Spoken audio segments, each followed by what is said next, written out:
ini masih jauh nggak sih tempatnya? Emangnya kenapa? Aku pengen pipis. Masih jauh tahu. Kamu masih bisa nahannya? Ya udah, bisa deh. Aku tahan dulu aja pipisnya. Tahu gak kemarin aku habis nonton tahu?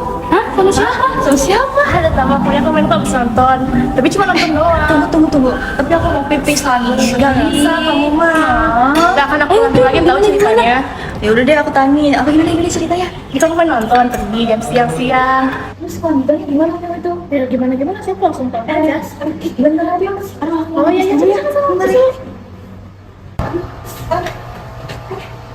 Wow, jadi aku pipis dulu banget deh.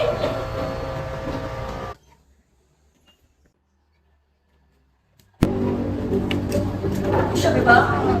Ini aku duluan ya mandinya. Ya udah pergi aja kok, aku gak akan mandi, haus. Jorok banget gila, kok ketinggalan bener. Biasa, usah. Ini kenapa ya? Aku pengen pipis mulu, tapi pas pipis keluarnya dikit-dikit, malah sakit lagi. Aduh sakit banget. Arin, kamu kenapa?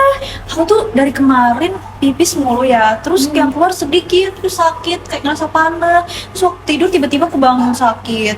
Kenapa ya aku ini kok sakit banget ini aku bagian bawah perut aku pas mau pipis. Kenapa ya? Mending kamu periksa deh, takutnya kamu kenapa-kenapa. Iya, aku harus periksa ya? Iya, harus periksa. Makanya aku mau periksa.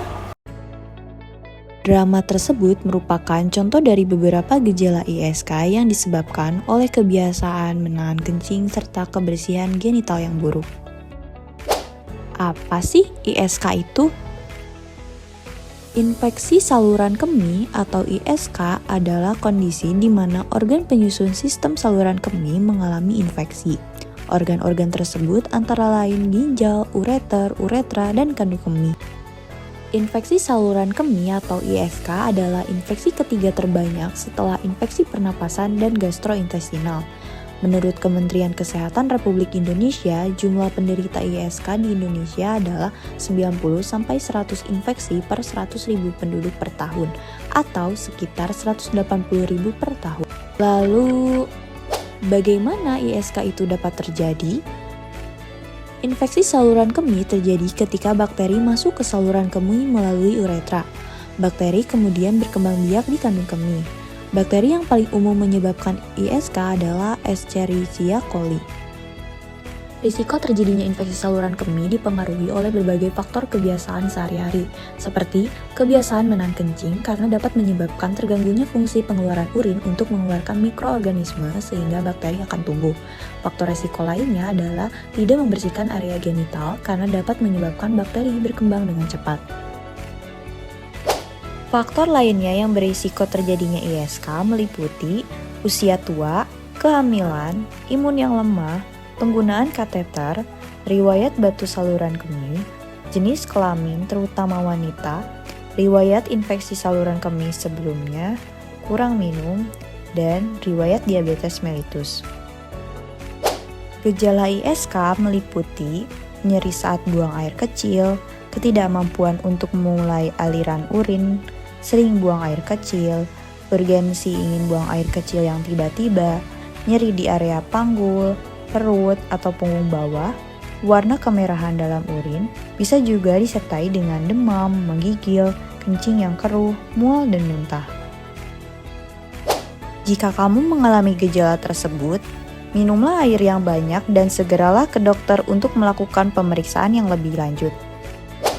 Pemeriksaan yang dilakukan untuk mendiagnosis infeksi saluran kemih meliputi kultur urin untuk menilai keberadaan bakteri patogen. Selanjutnya, urinalisis dengan dipstick untuk mengetahui pH, leukosit esterase, nitrit, dan darah dalam urin. Lalu, bagaimana jika ISK tidak diobati? Bakteri akan terus menyebar ke organ lain dan bisa menyebabkan infeksi di organ lain serta beberapa komplikasi seperti pyelonephritis dan gagal ginjal. Waduh, serem juga ya. Tenang, gak usah khawatir. Kita dapat cegah kok dengan penerapan 8M. Wow, apa sih 8M itu? Pertama, menghindari menunda buang air kecil. Kedua, memakai pakaian dalam yang berbahan katun karena dapat memperlancar sirkulasi udara. Ketiga, minumlah air mineral 2 liter sehari. Keempat, membersihkan alat kelamin dari depan ke belakang setelah kencing. Kelima, memakai celana yang tidak ketat karena dapat mengurangi ventilasi udara dan dapat mendorong perkembangbiakan bakteri. Keenam, mengganti pakaian setiap hari karena bakteri akan berkembang biak secara cepat di pakaian dalam.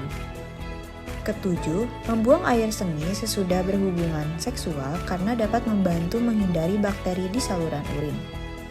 Kedelapan, menggunakan air yang mengalir untuk membersihkan diri selesai berkemih. Mari cegah ISK dengan 8M. Thank you.